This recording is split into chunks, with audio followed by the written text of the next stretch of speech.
नहीं तो प्रयागराज में तो सैकड़ों एकड़ भूमि पे तमाम भूमाफियाओं ने कब्जा किया हुआ और देर सवेर तो खाली होना ही है।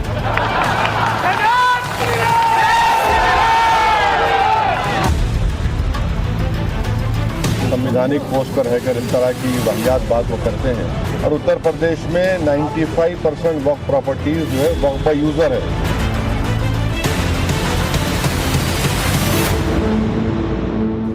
सरकारी है जिस पर वक्फ बोर्ड का कब्जा है।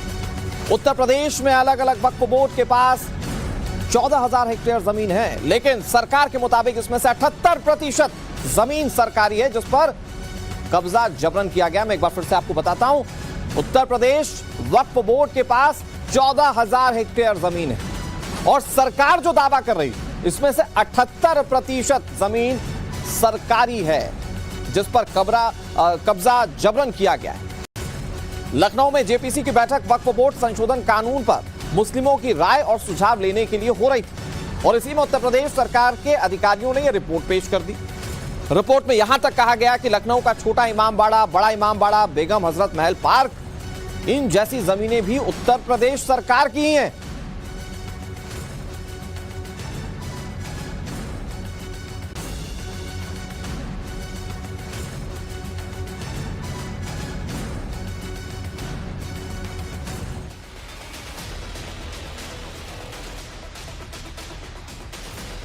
दरअसल बैठक तो वक्फ बोर्ड के नए कानून पर आपत्तियों और सुझाव लेने के लिए थी, लेकिन यहां पर योगी सरकार की तरफ से कुछ और ही दावे कर दिए गए।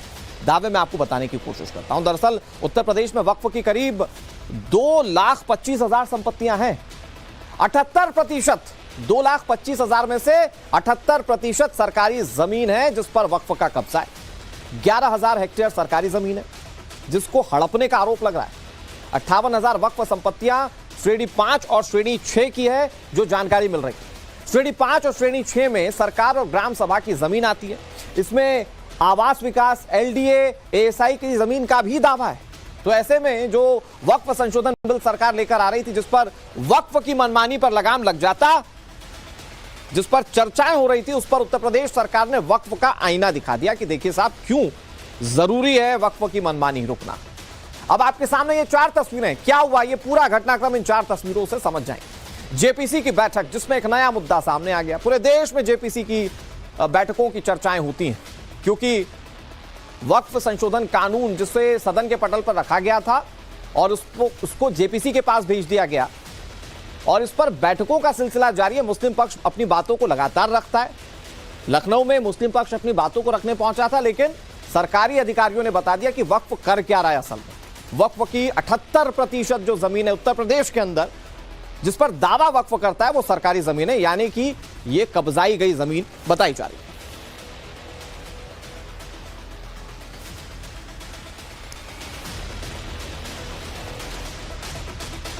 और इस बैठक में खुलासे के बाद सवाल ये उठता है कि उत्तर प्रदेश में ऐसी कौन सी संपत्तियां हैं या फिर एएसआई की संपत्तियां हैं जो पुराने ऐतिहासिक धरोहर हैं जिन पर वक्फ बोर्ड अपना कब्जा या दावेदारी जताता है।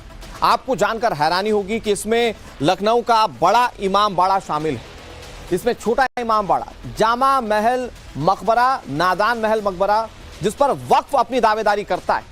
इसके अलावा फतेहपुर सीकरी की जो एएसआई के तहत फतेहपुर सीकरी जो आता है एएसआई के तहत, यहां पर सलीम चिश्ती का मकबरा, वाराणसी की धरहरा मस्जिद और जौनपुर की शाही अटाला मस्जिद के अलावा अयोध्या का फेमस बहू बेगम मकबरा भी वक्फ जिस पर दावेदारी करता है, इस पर दावा किया जा रहा है कि यह सरकारी संपत्ति है। इसके अलावा रामपुर मकबरा, जनाबे आलिया, इमामबाड़ा किला मुअल्ला और बहराइच की दरगाह सैयद सालार मसूद गाजी भी वक्फ की दावेदारी के अंतर्गत आते हैं। लेकिन उत्तर प्रदेश सरकार की बातें वक्फ के दावों से मैच नहीं खाती। अब जेपीसी की बैठक में योगी सरकार के दावे से वक्फ समर्थकों में खलबली मच गई है। उत्तर प्रदेश सरकार के दावे पर असदुद्दीन ओवैसी ने बयान दिया, वक्फ के पास कानून के तहत ही संपत्तियां। ये ओवैसी साहब कह रहे हैं उत्तर प्रदेश में वक्फ की 95% संपत्ति वक्फ बाई यूजर हैं। साथ ही उन्होंने सीएम योगी आदित्यनाथ पर निशाना साधते हुए कहा कि उनका काम ही नफरत फैलाना है। प्रदेश में जितनी वक्फ की प्रॉपर्टीज हैं उसको सरकार के ऑफिसर खुद सर्वे करते हैं और सर्वे करने के बाद जब रिपोर्ट लिखते हैं चीफ सेक्रेटरी को, तो सरकार उन प्रॉपर्टीज को गजीट इशू करके कहती कि वक्फ की प्रॉपर्टी है। वो कैसे इस तरह की बात करते हैं? तो सिर्फ और सिर्फ नफरत फैलाना इनका काम है और वही काम कर रहे हैं। जितने भी वक्फ प्रॉपर्टीज उत्तर प्रदेश में है, उसका गजीट नोटिफिकेशन किसने इशू किया? आपने तो इशू नहीं किया, हमने तो इशू नहीं किया, सरकार ने इशू किया। अब सरकार अब इशू कर रही है तो फिर वो बताए कैसा वो गलत हो रहा है। सरकार ही खुद इशू कर रही है और सरकार के इशू के ऊपर गजीट होता है। और उत्तर प्रदेश में 95% वक्फ प्रॉपर्टीज जो है वक्फ बाय यूजर है। अब ये जो बिल आया है, इस बिल में वक्फ बाय यूजर को आप निकालेंगे तो फिर उन प्रॉपर्टीज का स्टेटस क्या होगा बताइए? और कागजी दस्तावेज या फिर उत्तर प्रदेश सरकार की माने तो उत्तर प्रदेश में वक्फ की 2 लाख से ज्यादा प्रॉपर्टीज है और यहां पर 2 वक्फ बोर्ड हैं, सुन्नी वक्फ बोर्ड और शिया वक्फ बोर्ड। सबसे ज्यादा संपत्ति सुन्नी वक्फ बोर्ड के पास है। उत्तर प्रदेश में इनकी संपत्तियों पर नजर डालें तो जरा ग्राफिक्स देखिए मेरे ठीक पीछे। सुन्नी वक्फ बोर्ड के पास मुरादाबाद में 10,386 संपत्तियां हैं। इसी तरह से सहारनपुर में 9,812 संपत्तियां हैं। आगरा की बात की जाए तो यहां 8,436 संपत्तियां हैं, जबकि बाराबंकी में 8,228, मेरठ में 8,215, ये देखिए। इसके अलावा प्रयागराज की बात करें तो 2,106 संपत्तियां। ये सुन्नी वक्फ बोर्ड जिसके पास सबसे ज्यादा संपत्तियां हैं अगर दोनों बोर्ड्स की बात की जाए, शिया वक्फ बोर्ड और सुन्नी वक्फ बोर्ड में। अब आपको शिया वक्फ बोर्ड के पास कितनी संपत्ति वो बताता हूं। अगर राजधानी लखनऊ की बात की जाए तो शिया वक्फ बोर्ड के पास 3,606 संपत्तियां हैं। मुजफ्फरनगर की बात करते हैं, यहां 1,260 संपत्तियां हैं शिया वक्फ बोर्ड के पास। फर्रुखाबाद में 1,203। इसकी तरह से अगर देखें तो जौनपुर में 1,156 और गाजीपुर में 962 शिया वक्फ बोर्ड के पास संपत्तियां हैं। तो ये सारी संपत्तियां जो हैं इन दोनों बोर्ड्स के पास डिस्ट्रीब्यूटेड हैं, लेकिन अगर कुल मिलाकर देखें तो 2.5 लाख से ज्यादा संपत्तियां उत्तर प्रदेश में वक्फ बोर्ड के पास है। जगदम्बिका पाल ने क्या कहा आपको सुनाते हैं। अभी वक्फ की प्रॉपर्टी का किस गरीब को फायदा मिल रहा है? अभी वक्फ की प्रॉपर्टीज कितने यूनिवर्सिटी, कितने इंस्टीट्यूशंस, कितने मेडिकल कॉलेज या हॉस्पिटल बने हुए हैं। आज तो वक्फ की प्रॉपर्टी जिस तरीके से लोग उसको मुतवल्ली बेच रहे हैं या जिस तरीके से उस पर लोग कब्जा कर रहे हैं, किसी आम आदमी को, जबकि कोई वक्फ करता है तो वो इंसान की भलाई के लिए, उसमें ये भी नहीं कि किसी वो, लेकिन आज तो वक्फ से किसी को लाभ नहीं मिल रहा। अगर केंद्र सरकार ये कानून में संशोधन लेकर के आई है और इस कानून को अच्छी बेहतर बनाने की बात हो रही है जिससे वक्फ का फ़ायदा गरीबों को उसकी आय से मिल सके। अभी तो वक्फ की तनख्वाहें नहीं दी जा पा रही। सरकारें आज वक्फ के बोर्ड के कर्मचारियों के अधिकारियों के लिए ग्रांट दे रहा है। सवाल इस बात को लेकर है कि उत्तर प्रदेश में आखिर अवैध कब्जे की जांच कैसे की जाती है, कैसे पता चल रहा है कि कहां कहां वक्फ का कब्जा है। अब इसकी एक प्रक्रिया है जिसके तहत वक्फ के दावे की जांच सरकार करती है। वो जांच कैसे होती है मैं आपको बताता हूं।